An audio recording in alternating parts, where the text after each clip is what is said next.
Hello there, welcome back. This is a second episode in a perhaps four-part series, at least initially, on using Notion. If you haven't watched the first video, please do so. We took a look at some examples, ways to conceptualize it, and hopefully you've created an account. So if you haven't created an account, please press pause, create an account.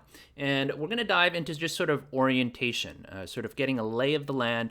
I think that whenever you learn a new tool, half the battle is just sort of figuring out how to figure out things. So let me just walk through my outline here.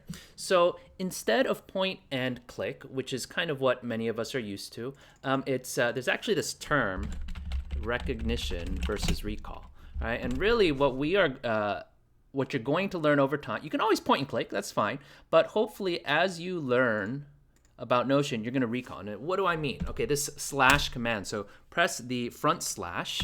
All right, on my keyboard, I've got my right hand shift key. It's the question mark key. All right, slash, and if you type slash, it'll start bringing this up, and it's really nice. It gives you a summary. If you forget what it was, it'll give you a little mouse over. So if you're like, oh, how do I do table of contents? We'll just start typing table of contents.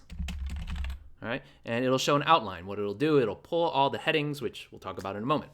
What if you're like, oh, I want to put an image, all right? Type image, okay, there you go.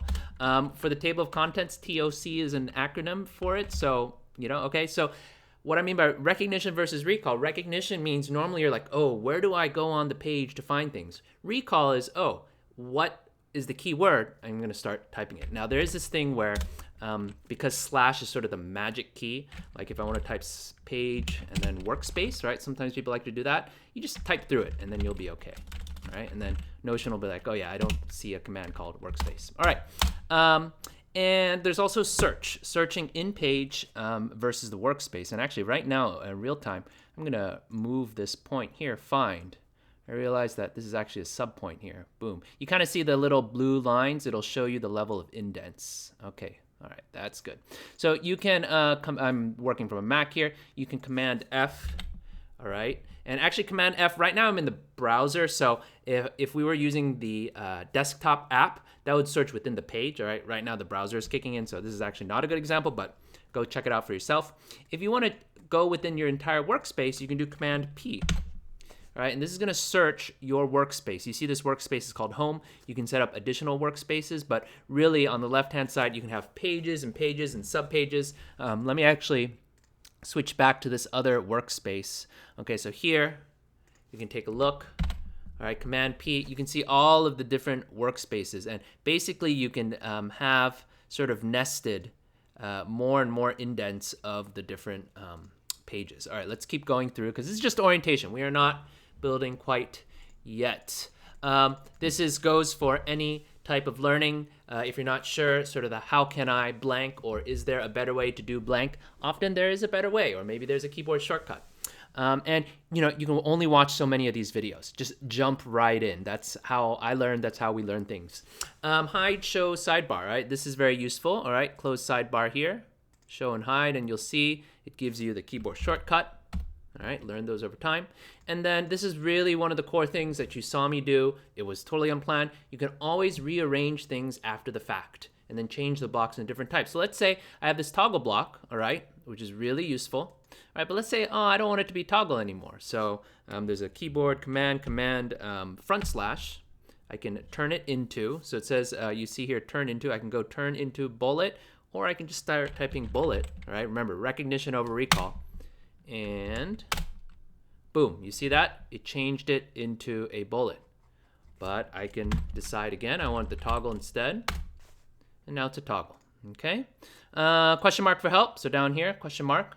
Right now, again, this company is growing. They're like hiring 20 different positions, new positions right now. So you can always send them a message. They'll usually reply within a few days.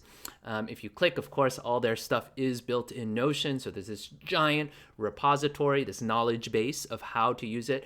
This can be very overwhelming. If you're somebody who likes to read through things, go for it. But I would just find one of the use cases, the templates you saw in episode 1, and just dive right in.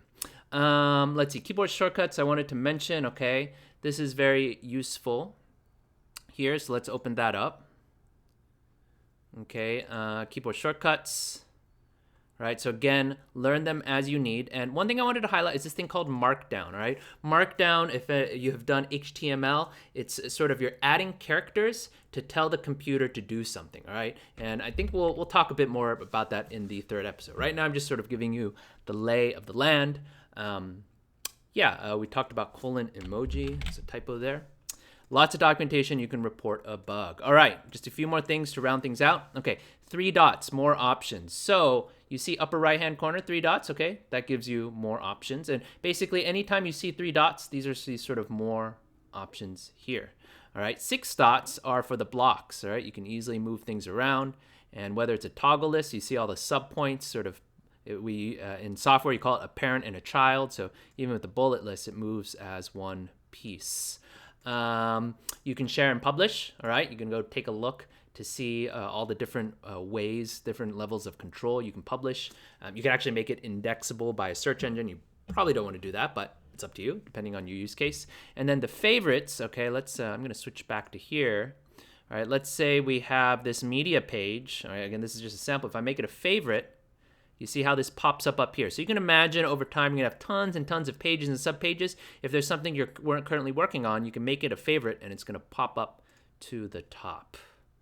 All right. What else do we have? Okay, and then I think that's it. Again, templates for inspiration. You can see how it's used. You can play around with it, but really just dive right in, all right? Maybe you're somebody who likes to just have something and just sort of break it down, see what you can add to it or what might quote unquote break it. Or you might just want to dive into creating it. Just get to work. All right, I think that's it for this second episode. In the third episode, I'll show you how a lot of the different blocks and the different markdown works. So you can actually start building something. Thank you for listening, and we'll see you in the third episode.